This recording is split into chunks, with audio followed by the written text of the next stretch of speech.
You. Okay, hi everyone. We're here with Chase and Steph from Grapefruit. First of all, guys, congratulations on being here. Welcome to Austin Film Festival. You said right before this conversation you are from Texas State. You went to school here. What's it kind of like being here to promote and debut Grapefruit essentially? A dream come true. Do you want to hold this? You want me to hold it? I can. No, we can. Okay, good. you Okay, I didn't know if you were so. handing it. No, you can. It's a dream come true. It's what everything I wanted it to be. Yeah, I went to ACC Community College down the street, went to Texas State, and now I'm premiering my first feature here in Austin. It's pretty amazing. And my film kind of career sort of started off and blossomed here. I took acting classes here with Leia.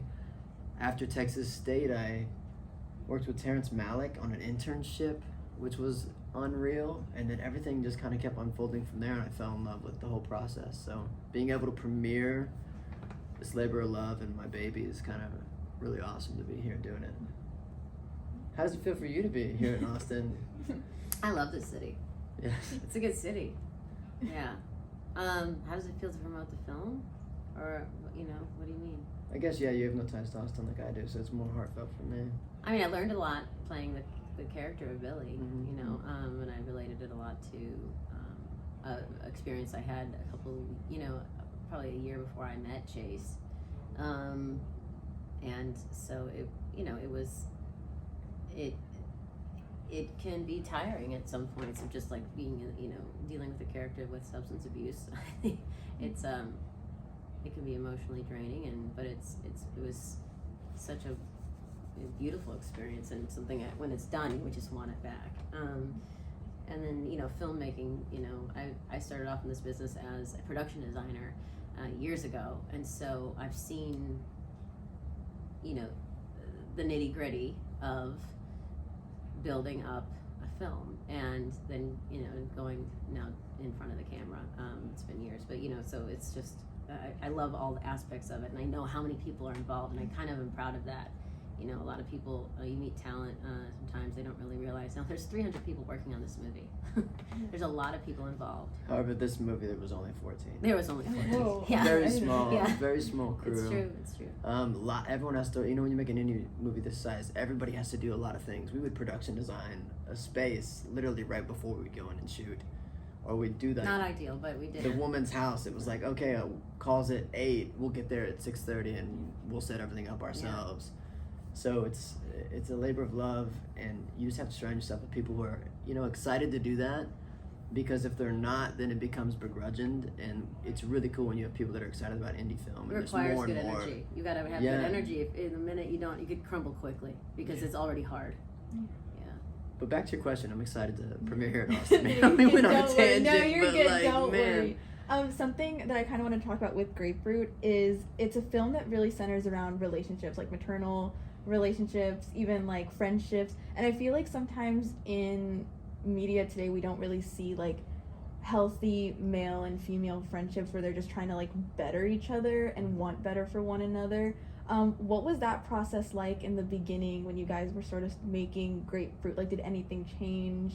Did you guys know that you wanted the relationship to go this route? I absolutely did. I wanted to keep the relationship platonic. I would get notes on the script and being like, oh, they need to kiss, they need to do this, and I'm like, that's not what this film's about. I think the film's about being intimate, open, and vulnerable with people, and often in Hollywood or in certain circumstances, people immediately go to sex, so they go to like physical touch to show intimacy, but I think listening and being present is probably the most intimate, and that was something that was really important to me with Billy and Travis, because both these characters aren't ready to be in a situation like that. They just need to be there for each other and support each other and accept each other. So that was absolutely my goal, and it never wavered from people giving me notes. I think down the line in their lives, I think there is a interest and a romantic interest, but it wasn't that's not the story we were telling for this part, because you can I think I don't want to give away the film, but it's you can. No, I don't want to. It's it is. He said it the whole time. I don't want this to be a romance, and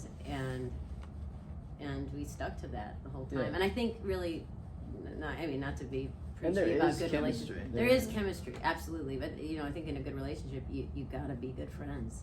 if you're, that's the, I know that sounds, every parent says that, right? And I mean, feel, this is true though, you have to be good friends. Yeah, and it's just about bringing the walls down.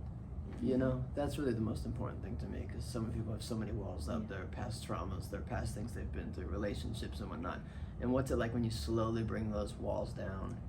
And that's kind of was the epitome of kind of the last shot, where two people are looking across the room at each other with no more walls. Yeah. And so something also I really appreciated about this film is like the line between, like, you guys tiptoe between the lines of kind of saying so much without saying anything, if that makes sense. I don't know how to explain that properly. I feel like I said that really wrong. That makes sense, but yeah. I feel like you guys are able to, like, balance subject matters. How was that, like, experience in kind of, how do I say this, like, what do you find was, like, the hardest part about balancing those two lines between, like, wanting to go into depth with everything but also wanting the audience to sort of take something away from it? I think those moments of silence are probably, oftentimes in movies, are the strongest. And you hope you achieve them, because, like, you can talk, and a lot of movies now are just talking heads. Like, some of these scripts are, like, so, dialogue driven, but I think it's important to have a balance there to where you're saying these things, but what's going on underneath, what's a character going through, and just the silent moments really mean a lot for me, just as a filmmaker. Yeah, I'm always like, I have to give I think a lot of times I was like, we don't need to say anything right now. Yeah. There's no need. And then just finding the small beats of silence even between lines is really important. Like, I remember we would talk about, like, all right, well, I think there should definitely, what's the process of that character right here in this moment? Can you take a beat before we say the next line? Yeah. And I find myself, when I watch films, my attention is, I am stuck and ready to watch this movie. What I'm trying to say is I'm like very engaged when it's quiet. I mean, I'll like name a couple films right now that there's no one speaking or sound for, like, almost 25 minutes, and I'm just waiting. I'm so into it. So I really love that about it, and I love that you said that. Oh, thank you. Great question. So another thing, I know you guys have worked on this project for a very long amount of time. What do you feel, or what is something you've noticed that has changed from the beginning where you started writing and creating it and, like, beginning to cast, that we as the audience, like, don't know about? The script went through a few revisions. At one point I even had flashbacks of what happened to the main protagonist. And then it's like you kind of limit yourself once you realize, hey, we don't have all the money. I have to shoot this in 14 days with 14 people, and we're going to be busting out 4 or 5 scenes a day, like doing 10 or 12 pages. So you kind of have to be like, all right, well, we have to shift this scene, or we have to shoot this scene in only a 2-shot. This is the coverage we get, because the goal is to get the movie made on indie filmmaking. Yeah. It's like time is the greatest currency, and so I mean, it took a lot of different forms, and you kind of just having limitations can also spark creativity of how to fix a problem. If there are no limitations, then you can kind of wander. So I really enjoy limitations at times. Yeah, problem solving is part of it. Problem solving, from the beginning, I think that's how you get a film made. Yeah, the best things can come out of that. Yeah. Also, I need to give you guys props, because 14 days to shoot a film is insane. But you pulled it off, like, really well. That's really cool. Like, I'm very proud of you guys for doing that. Like, as a film student, that's insane. Since this is Austin Film Festival, and it's a screenwriters festival, what is, like, a screenplay, a script, a story, or anything you've really worked on that has really benefited you in your career that you look back on now that you're very grateful for? I read a ton of plays. Like, I read a lot of Mamet, I read a lot of Arthur Miller. I just really I love plays, and I always sit down and try to write a play. It's like, hey, can I tell the story with just 2 people talking dialogue, and then actors can go off and do whatever actions they want, and then it turns into a script because I'm controlling. But I read tons of plays. So the question was, what have I done in the past that I'm grateful for now?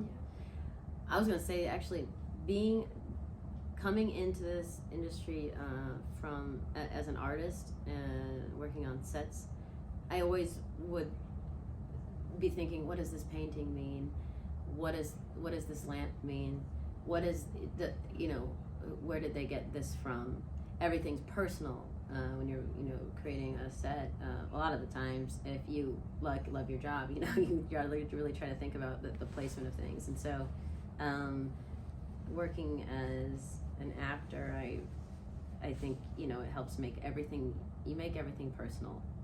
What does everything feel like to you, and it forces you to really just dive into the character in all the ways. You're not just reading lines. You have to, you can read a script, and when you're in a scene with somebody, sometimes those words aren't said. And as long as you understand where the story's going and what the character's feeling, I think that's the most important thing.